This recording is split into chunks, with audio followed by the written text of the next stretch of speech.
Heather McDonald has got the juiciest scoop.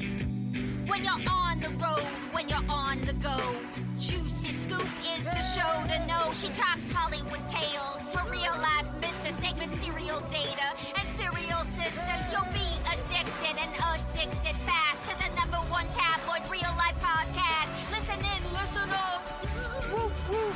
Heather McDonald, Juicy Scoop. Hello and welcome to Juicy Scoop. Well, aren't we having a fun July? You know what's going to make it more fun? When you come see me in San Diego at Humphreys by the Bay with the hilarious Julie Goldman. And then, hello, Texas, get out of the heat and laugh with Chris Frangiola and I. I'll be in Houston, August 8th. Then August 9th, Dallas. August 10th, Austin. Everything is at heathermcdonald.net. Lots more dates are there. This interview is really juicy. We really get into what causes people to suffer from Munchausen's and Munchausen's by proxy. It's fascinating. We talk about some of the housewives that had storylines about it and possibly had it themselves with an expert on it who is a very interesting author and podcaster herself. So now here is my interview with Andrea Dunlop. Hello and welcome to Juicy Scoop. I've got a juicy one. I have author, podcaster, Andrea Dunlop. I know you from your podcast, No One Will Believe Me. Nobody should believe me. Oh, sorry. Nobody should believe me. But you also have all these books, which we'll get to, that look really juicy and wonderful. Welcome to Juicy Scoop. Thanks for coming. Thank you. Thank you so much for having me, Heather. So let's get into how, I heard about you, which was your hit podcast, No One Will Believe Me, which is where you talk about your sister having Munchausen's by proxy. So you wanted to get into that a little bit. You guys know part of my job is getting on a plane, going to a hotel, checking in, and making you laugh. And the easiest way for me to do that is by using booking.com, booking.yeah, because I can be whatever traveler I want to be. Sometimes it's for fun. Sometimes I add a day or two onto a city so that I can see a girlfriend. And that is why I love booking.com. This summer, you can book whoever you want to be on booking.com, booking.yeah. Book today on the site or app. This episode of Juicy Scoop is sponsored by Away. You guys have seen their fabulous suitcases for years in the airport. Softside comes in 4 of their best-selling sizes and tried and true colors. So there's something for everyone in the lineup. 2 carry-on sizes, 2 check sizes. The colors are black, blue, pink, and gray. They are made from high-strength nylon, so the bag is tear-resistant as well as weather-resistant. The bag is soft but not sensitive. It's super durable, flexible, and expandable. You've got to check out the new soft side luggage from Away. Head over to awaytravel.com/juicyscoop to see the new soft side luggage from Away. awaytravel.com/juicyscoop. Yeah, absolutely. So on Nobody Should Believe Me, we talk about medical child abuse and Munchausen by proxy cases. So I come to this through, as you mentioned, a really personal connection. And I just want to give the disclaimer that my sister has never been charged with a crime. As most people who commit this crime are not, I have learned throughout talking to all of these experts that I've interviewed for the show. And also she has not been formally diagnosed with anything. Again, extremely common, practically ubiquitous. People do not get diagnosed with this mental illness outside of the context of a criminal court, basically. So just with those caveats, but yes. So I have an older sister. We have been estranged for almost 14 years now since the first. What's the age difference between you? We are very close in age. We're less than 2 years apart. Oh, okay. So we were close growing up, less close as some things started to happen in our 20s, which I talk about on the podcast. Most notably, she had a fake twin pregnancy that she allegedly lost about 6 months in. And during that time, I really believed that pregnancy was real. I found out later that it wasn't. That was obviously a very trying time, but we did stay in each other's lives up until she was investigated the first time for abuse of her older child, her son. And because both my parents and I felt very concerned that abuse was happening. And that was the medical abuse. Yes, medical child abuse. So In that case, he followed what I've learned is a practically ubiquitous trajectory with these cases. He was born premature. He had failure to thrive, which is sort of the catch-all term that they use for when babies have developmental issues, or delays, when they have feeding issues. So how old was he when this started to happen? I mean, it started right away, right? It kicks Right off at with the birth. premature birth. Oh, and okay. then, so he was in the NICU for a time. Now, most babies born premature actually do really well in this day and age, even the ones who are born, very, very early.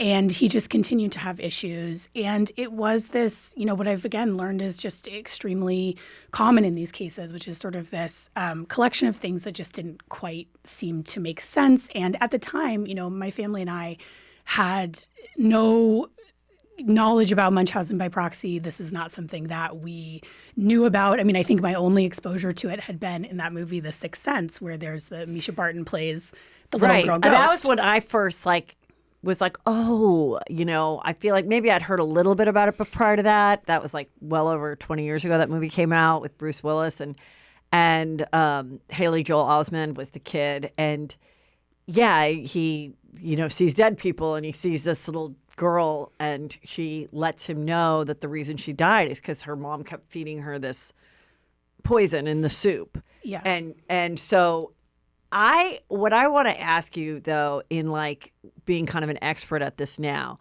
with your sister, were there cries for attention and lying as a kid that maybe were not at this level, but then got to a place of that? Yes, absolutely. So my sister had Munchausen behaviors, which is when you exaggerate, invent, or induce illness on yourself for the purposes of sympathy and attention. So Munchausen by proxy is when you do those things to another person. So she had those behaviors. Really, I remember incidents mostly from when she was a teenager. My parents remember incidents that go further back. And there are a lot of things that sort of fit in this kind of question mark territory where I really can't be sure if that was something that she did to herself or if that was something that was real. And I think one of the biggest misconceptions is that if you can point to a real problem with a person or with, their child, that disproves that there's any of these behaviors going on, which isn't true. Sometimes there is a real underlying condition, but if you're exaggerating it, if you're making it worse, or if you're lying about it, then that still fits into this behavior. So with Megan, the biggest things that stuck out that I absolutely know were not real. She, when we were in high school, started losing her hair. And as you can imagine, for a teenage girl, what could be worse? You're, suddenly having these bald patches. And, so my mother took her to the dermatologist and the dermatologist told my mother, it's not falling out. She's shaving it. So obviously that was very alarming. I think my sister was 17 at the time. So my mom at that point, I think, tried to go and get her some counseling, but she, didn't want to do it. And it's hard to get, you've got kids, it's hard to get 17-year-olds to do anything that you want them to do. So I think they just kind of, let it go. And it wasn't as though someone pulled my parents aside and said, this could be a Munchausen behavior. It was like, okay, it's a weird thing for attention, but teenage girls do weird things for attention. That's not completely, that's a pretty extreme one. But. No, but they do, it is, one of the reasons I think this is so interesting is, yes, it's way more predominant in women because most women are the main caregivers, but also I believe, and this is a generalized statement, but I think it's true. I think women cry for attention a lot more than men in these kind of more elaborate ways. Social media. I've even said it. I cover a lot of Housewives. It's always the daughters that kind of want to be on the show more than the boys. I just think it's just that constant. It's so there's more women and doing stuff on social media and TikTok and all that. I just think there is just more of an attention-seeking thing that happens where they want to feel special. Well, I think, there is such a gendered aspect to this, right? Yeah. Because with Munchausen by proxy, 96% of perpetrators that we know about are women, and it's usually mothers of children. And I've thought so much about this, right? Because one of the things that sometimes people say is like, oh, this is just another way to pathologize female behavior. You know, this is, you're being unfeminist or unfair to women. And, you know, I've thought a lot about the gendered aspects. And what I think is that people who are abusers are going to find power where they can. And one of the only places that we give women unchecked power and control is over their children. That's one of the only spheres that we really let women have power. And so that's where people who are going to be inclined to abuse are going to abuse their power.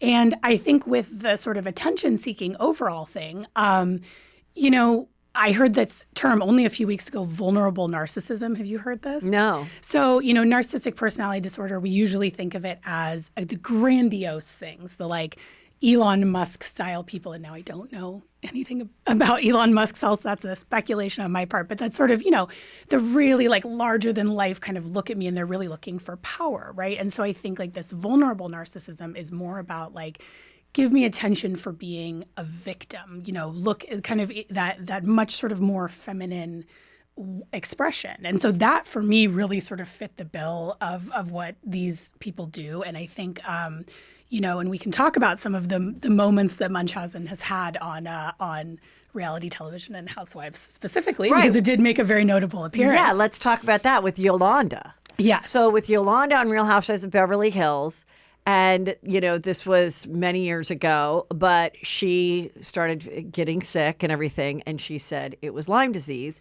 And she was doing all these different homeopathic things, and she was sharing it on social media because, you know, she's on social media. She's a TV star. And she did get divorced because of that. Not because of that, but during that time got divorced. And it was Lisa Rinna who then like said, oh, I've been getting people sending me this stuff. Could it be Munchausen's? And she like, what is that? They all act like they don't know what it is. And, you know, there's been speculation now that was it Lisa Vanderpump who told Lisa Rinna to do it. They wanted to get it out, just like they're doing now on these other shows where a lot of the storylines and things are coming from social media people that watch the show and give information. So I always thought it was sort of suspicious and very strange. And then she said, and 2 of my children have it as well. And then it came out, well, they both have Lyme. And it was like, people started doing some research about like, okay, your kids grew up in Malibu and Beverly Hills, and there aren't these ticks that bite you that are Lyme disease related. Did they spend a summer at a camp on the East Coast? No, they did not. Like, it was strange. And now we never hear about it from the model children that supposedly had it. Right. Yeah, I mean, I have to say that season, I did watch it. I'm sort of an on and off watcher of Real Housewives of Beverly Hills. But I mean, now I cannot say for sure, obviously, whether or not this is Munchausen, but I mean, it has a parade of red flags for it. So number 1, Lyme disease in and of itself, chronic Lyme. And this is not to say, and I always want to put this caveat out, this is not to say this is not a real condition. Right. It is real. But it falls in this category of diseases that have unfortunately been sort of infiltrated by people who are doing these behaviors because they fit into this thing of it could look like anything or it could look like nothing, right? So these chronic pain disorders, CRPS, fibromyalgia, chronic fatigue syndrome, chronic Lyme disease, not to say that they are not real, and they are horrible for the people who encounter them, partly because they're not well understood by the medical establishment. And people do suffer and get misdiagnosed, and all of those things are very real. However, that also makes it just perfect for someone who wants to engage in these behaviors, because you can say, as we saw Yolanda do throughout that season, oh, today's a good day or today's a bad day. And it comes and goes, and it could be anything, anytime, depending on whether or not I want to go out to lunch with these 2 and then skip this party at the last minute, or today I want to be in bed all day and tomorrow I want to go and, you know, go on a yacht, right? And also, now she was a naturally beautiful woman and a model, but you're doing the TV show, and I understand maybe you don't have a lot of effort to want to put on makeup, but Lyme or not, like, you could have put on a little makeup. You could have had a makeup artist come in and do it.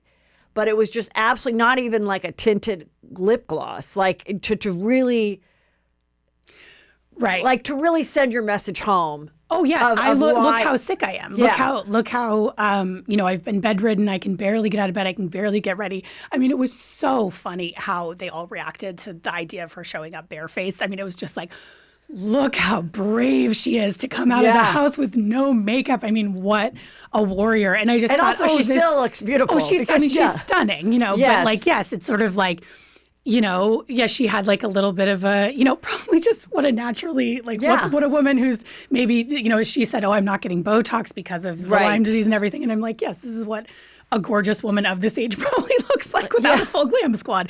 It's not that she looks so horrifically ill. It's just that you all are not used to seeing faces that don't have, 2 hours worth of makeup on them. And the other things that really stuck out, I mean, she rents this other apartment because she can't be in the house for some reason. And she has the health advocate, Daisy, who's coming there. And whenever you see someone, and again, with the caveat that people who have chronic illnesses do end up having to educate their doctors. But it definitely is a red flag where they have the health advocate come and they have the big, and I don't know what this person's qualifications are. I didn't look her up, but they have the binder. No, there was some shady stuff with her. I don't remember what it was. I don't know what it was. So look it up yourself. I'm not saying it. Yeah, do your own research, guys. Coming in with like the binders of, and there was an article on the AMA, American Medical Association, about how this has really created a problem within Lyme disease, is that people are getting misinformation and they're sort of, quote, doing their own research, which obviously can, be necessary, but also can create you can get a lot of bad information about, especially chronic conditions like this. She shows the closet that's full of medications.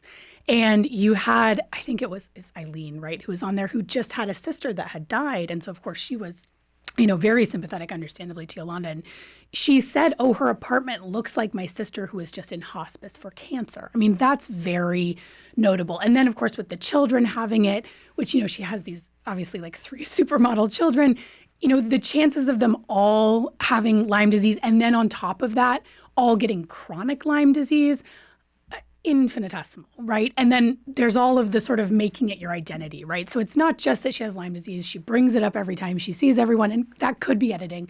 But then, she's going to the gala and she's doing that. I mean, really, really making it such a huge part of your identity. And then we know that she was having, this is another dynamic that we see all the time with Munchausen and Munchausen by proxy behaviors, since it is mostly women. You see the sort of absent husband dynamic, right? So we see during the season, David is traveling around. He's this busy music guy. I can't actually remember what specifically he does. Oh, he writes and produces the biggest songs, yeah. Right. So he's traveling all the time. It's certainly, you can see where she's sort of using it as a bid to kind of bring him back in, right? Like, you're having a crisis. The point of this behavior is to get, your emotional needs met, right? And I think she even said something at one point where she said, like, nobody, like, this sort of like when you first have an illness, everyone comes to your side and then they sort of disappear, and sort of having these constant crises and having to miss things and having to go with the surgery for the breast implants at the Cleveland Clinic and having David fly out there. I mean, sort of these dramatic bids for attention. And then sure enough, you see that whether because of this behavior or the behavior was a reaction to him pulling away anyway, well, we have no idea. But, you do see that their marriage falls apart in the end. Hey, our hair is different from other people's, right? Whether your strands are fine, medium, or thick. What's great is Ouai has shampoo and conditioner that's your type, from volume and shine to deeply hydrating, which is what many of us need in the summer with jumping in the ocean and traveling and swimming. Ouai helps you find the way to good hair days every single day. I absolutely love their detox shampoo. I do that about once every 3 or 4 shampoos. I get that, and I get all that product. I just feel like my hair is getting a great reset. You can also do the Ouai's hair quiz and really find out what kind of hair you need and what great products they have that will help you get to that great hair day. Wash your way to a healthier hair and shampoos and conditioners made just for you. Go to The Ouai, that's TheOuai.com, and use code JUICY for 15% off your entire purchase. That's The Ouai, TheOuai.com, code JUICY. You guys know part of my job is getting on a plane, going to a hotel, checking in, and making you laugh. And the easiest way for me to do that is by using Booking.com, Booking.yeah, because I can be whatever traveler I want to be. Sometimes it's for fun. Sometimes I add a day or two onto a city so that I can see a girlfriend. And then it's like two girls in the city, whether it's New York or wherever. And that is why I love Booking.com, because their wide breadth of places to stay across the U.S. make booking whoever you want to be this summer so easy. From hotel suites to one of the more romantic villas for a couples escape.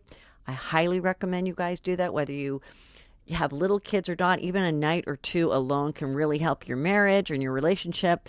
There are just so many great choices on Booking.com. So what are you waiting for? This summer, you can book whoever you want to be on Booking.com, Booking.yeah. Book today on the site or app. Yes, and the faking of cancer. There was a really juicy story that I researched and listened to too, which was about this woman. She was the second wife, actually met the family when she was nannying, married the husband, and then got cancer, but she never had cancer.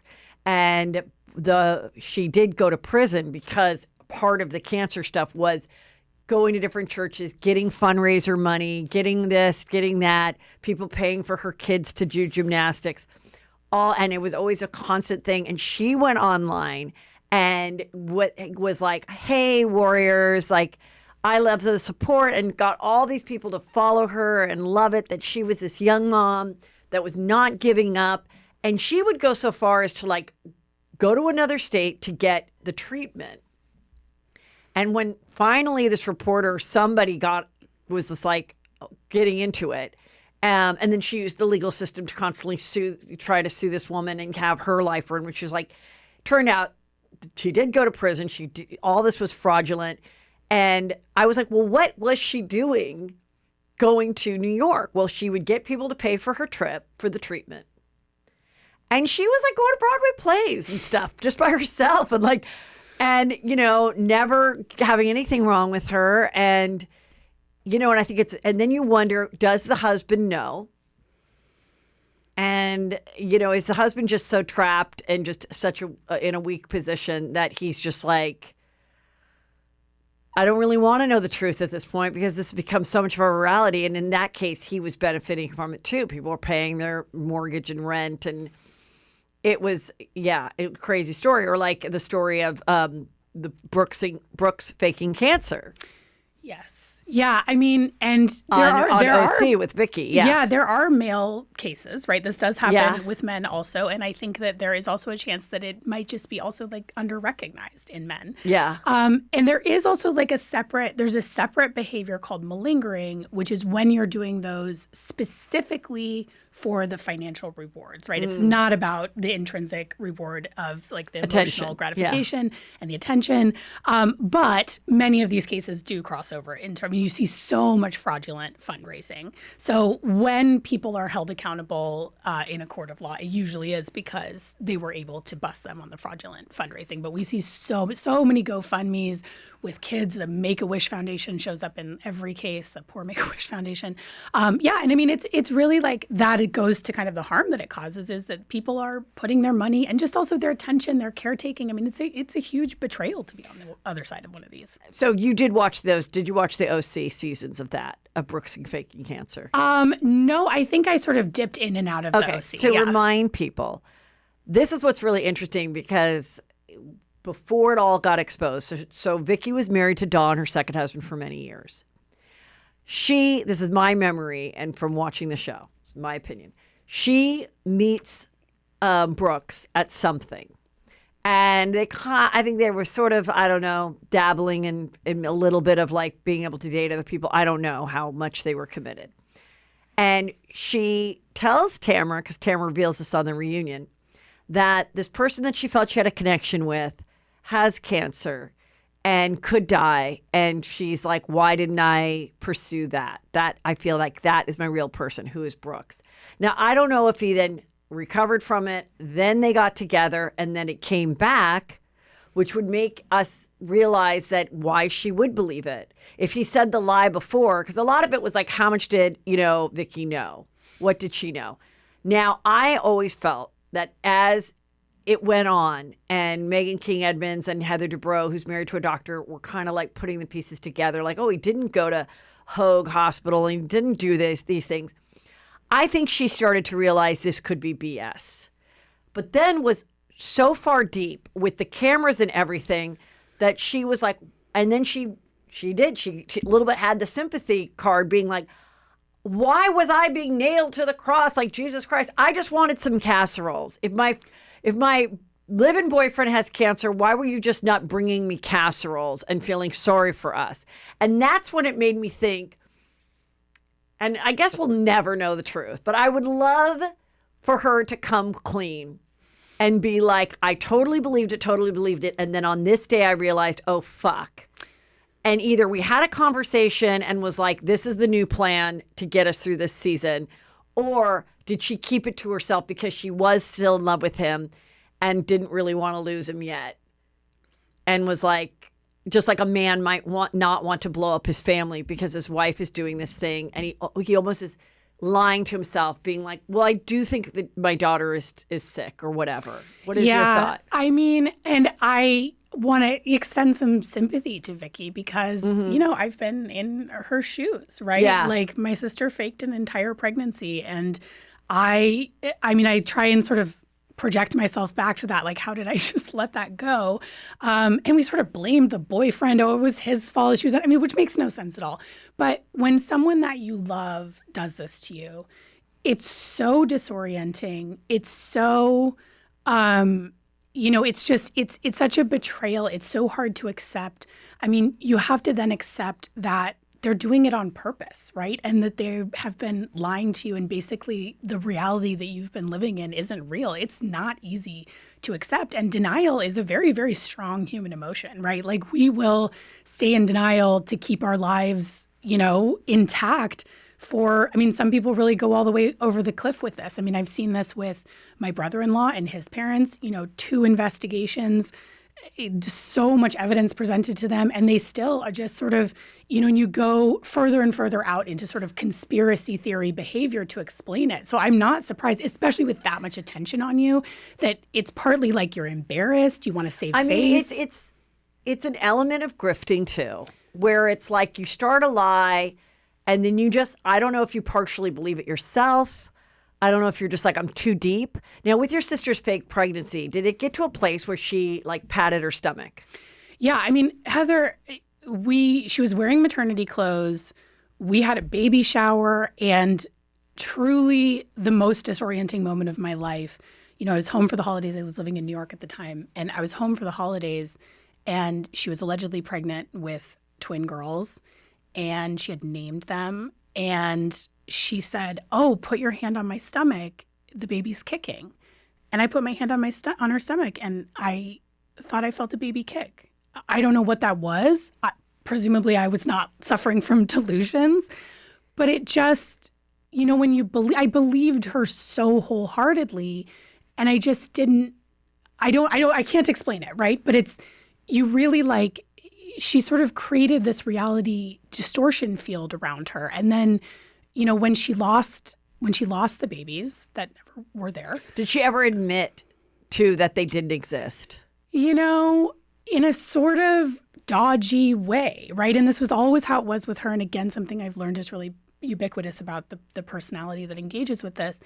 Like, you could never pin her down. And that was the other thing when I was watching the Yolanda season, where I was like, yes, they're trying to pin her down. I'm like, well, Yolanda, why are you posting this and then this? And then she's like, how could you accuse me? It becomes this very defensive thing. Like, how could you accuse me of lying about this? Like Vicky's like, I made all the binders. She was the binder girl. Binders. I made all the binders. A lot of people go to Office Depot. Yeah. I made all the binders, right. And, I sat in the waiting room, but I didn't go in. Right. Right. And you just kind of overload people with information. So with Megan, we eventually, my mother, I think the thing that really just how it fell apart was, she had called me and told me, narrated this whole thing, losing these babies from the hospital, and they're doing this and they're turning me upside down and this, that, and the other thing. And, it narrated this whole really emotional story, which I really thought was happening. So, I was really heartbroken for her. I was heartbroken because I thought I was going to be an auntie.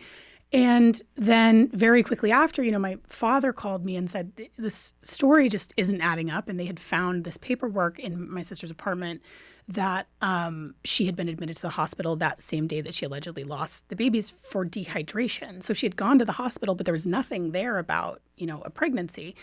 And then we started sort of trying to corroborate stories. And I talked to her best friend, who I'd been very close with growing up myself.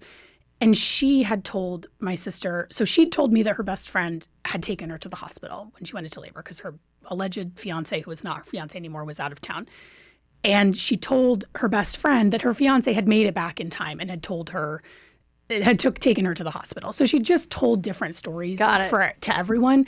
So it sort of became, again, it's this pattern of like lie, minimize, justify, and then, project, right? So it went from this is the story to, okay, well, I was pregnant, but I lost it earlier and I didn't want to tell anybody for some reason, to, okay, well, I wasn't, but I did it because, my fiance had left me. And if you are inclined to believe it, because I was not ready, I was in my 20s, I was not ready to believe that my sister was capable of this. So I just made excuses for her, right? I just was like, yeah, you're right. It was your bad boyfriend and it was his fault. And okay, and we just moved past it, and at that point in her life, and my sister is very, very smart. She's very charming. She's very charismatic. She seems very normal. If you were to meet her in a normal, sort of situation, you would just think she was this lovely, nice, kind of mom next door.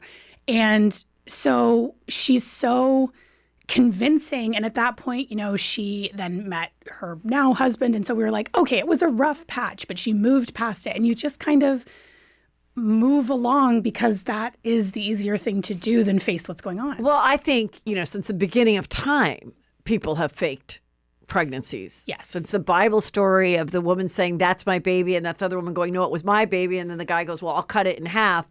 And then the one said, no, then she can have the baby. And he's like, well, you're the real mother. Yeah. This one, to people faking pregnancies. And I love, by the way, that not wanting to cut a baby in half is like the standard. Like that a normal woman who's not the mother would be like, nope, cut him in half.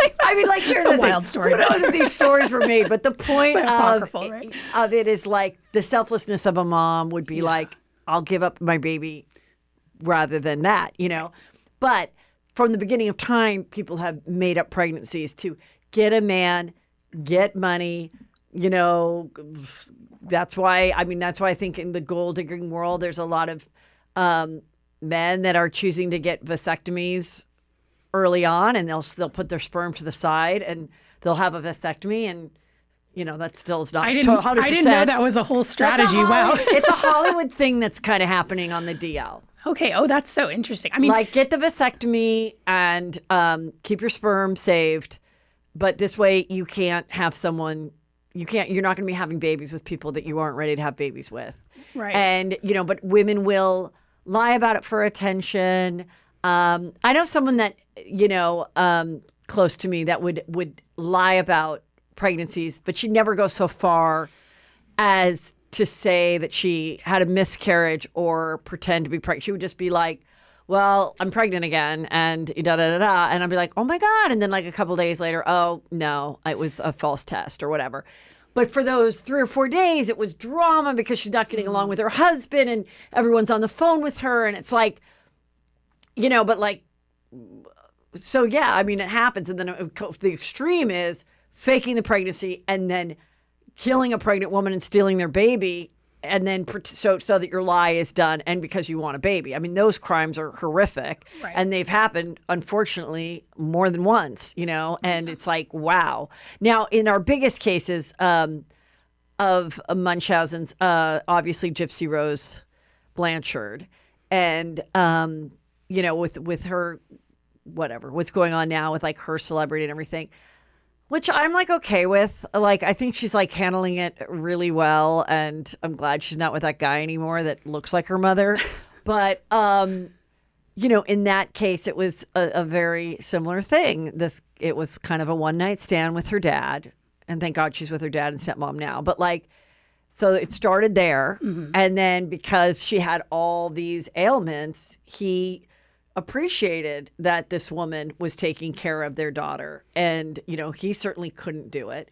Also, I think it's like, I just hear my mom, like, rest in peace, my mom was passed, but like where she would always be like, that woman's a saint. Like if someone had something going on or a child that, struggled or whatever the case, it was always, that woman's a saint.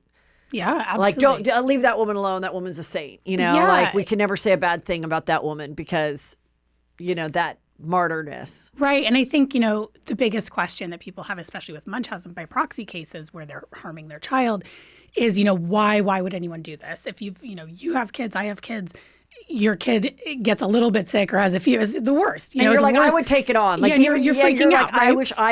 I wish I would be throwing up. If my child's throwing up, I'm like, I would throw up for you if I could. Right. Because there's, you have a 24-hour stomach flu and you're like, oh no, I feel so bad for my kid who can't keep any food down for 24 hours. Yeah. Yeah, it's horrific to watch your child suffer. And so I think, that's what makes it so hard for people to believe. But I think, and with these cases, there is a piece of it where you can see what they're getting out of it, right? It's like they get money. A lot of times people do fund. That was certainly the case in Dee Dee Blanchard's case where they got their home from Habitat for Humanity.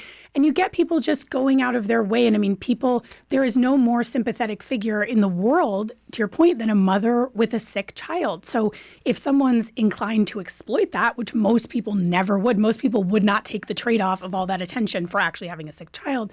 But there are people that do. This episode of Juicy Scoop, which is so easy, the comfort of your own home. Average weight loss is 15 to 20% in 1 year. With healthy lifestyle changes, BMI and other eligibility criteria apply. Go to RHOC.co/JuicyScoop. Sign up today and you'll pay just $99 for your first month and $145 a month after that. Medication costs are separate. That's RO.co/JuicyScoop. And then the other big case was the Maya documentary. What was the name of the actual documentary? Well, I refer to it as a film rather than a documentary. Okay. But yes, Take Care of Maya on Take Care Netflix. of Maya. And we did a Juicy Crime on it, which is on my Patreon. And, we were not, my sister Shannon and I were not as sympathetic as most were that watched that. I felt for the medical professionals for the mere fact that we're told about abuse. If you see something, say something, all this kind of stuff. It's a lot of extra work for these medical professionals to go the extra mile. I mean, most of the time these people get away with it because they go from doctor to doctor to doctor and nobody goes and checks on the last doctor. Hey, right. Did you have this person come in? No, they're getting along with their day and these people are busy. So I'm like, what are they benefiting by questioning it? And it was, the whole thing was unfortunate, but I also feel, in the end, the mother, so distraught by being accused of this, ends her life. Well, I do believe if you end your life, that is your decision. And it's not because someone accused you of something or somebody broke up with you or, or maybe you're doing it because you murdered someone and you're going to go to prison for the rest of your life. But so I don't think that can be a reason of, no. Obviously, if you end your life, you obviously are mentally very much hurting and disturbed. That is not a rational thing that someone does. Right. Like, unless you're going to the electric chair and you have the opportunity to end your life. Like, I don't see why, and that's what's so hard about it, why people need to get help when they start to feel that way, because it's not irrational. It's not a good decision. And, Right. Yeah, and obviously that is a horrible outcome for one of these cases. Right. And there should have been, measures put in place to make sure that someone was looking after her. I mean, the circumstances around her death, we've covered this case in our third season, and I have read thousands of pages of court documents. I watched every moment of the trial. The Kowalskis got a $261 million verdict in court. That's now headed for appeals, so we'll have to see how that all plays out. But one of the things was that they implicated the hospital for Beata's death. And the circumstances around her death were so bizarre. I had so many questions. I have yet more questions, after listening to her brother's testimony about how that all went down. It's just very strange.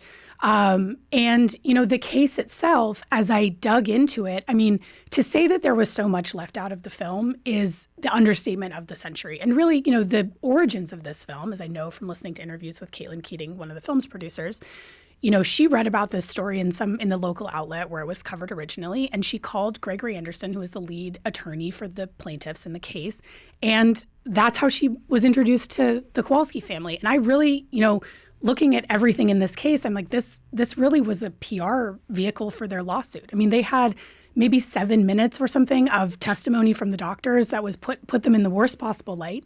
The reality was this was a 9-year-old girl who came in, or I think she was 10 by the time she was hospitalized. She was given 55 infusions of ketamine that were, 50 times what an adult dosage would be for this condition that she allegedly had. Excuse me, I always want to say it's chronic regional, but it's complex regional pain syndrome, which is another one of these, sort of somewhat murky diagnosis, definitely real, but very, hard to can be hard to pin down. I really came to the conclusion that this was not a real diagnosis because Beata, was communicating. There was a lot that came out. This happened in Florida. The sunshine laws are very permissive. So a lot came out. Beata had a blog that she kept in Maya's voice about, narrating her journey.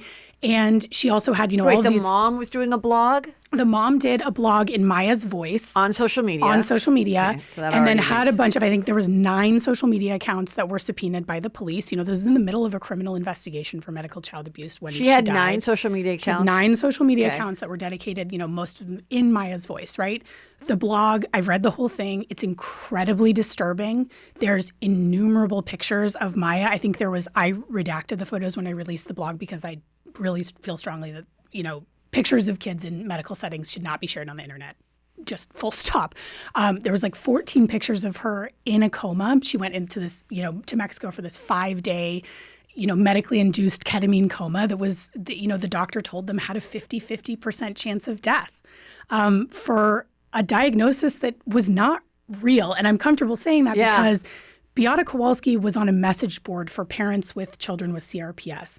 And she said, I'm trying to get this diagnosis. She'd been to 3 world-class hospitals by that time that all had diagnosed Maya with something called conversion disorder, which is when you have a physical manifestation of emotional symptoms. It doesn't mean it's all in your head. The symptoms are real, the feelings are real, but it's just, it's not this other thing that she was saying that she had, CRPS. So she was looking for this specific diagnosis, and a fellow parent told her, go to Dr. Anthony Kirkpatrick. He will give you he's the best one. He'll give you the diagnosis.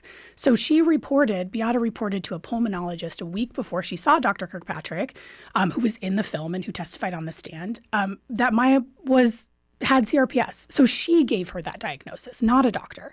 And when she came into the hospital, when she ended up under this shelter order in Johns Hopkins, all children's, she was insisting that they give her this massive dose of ketamine that was not, part of their. It's not the, it's not the standard of treatment. So they were not going to do it. That's not something they did in that hospital. You don't just give whatever a parent tells you to give.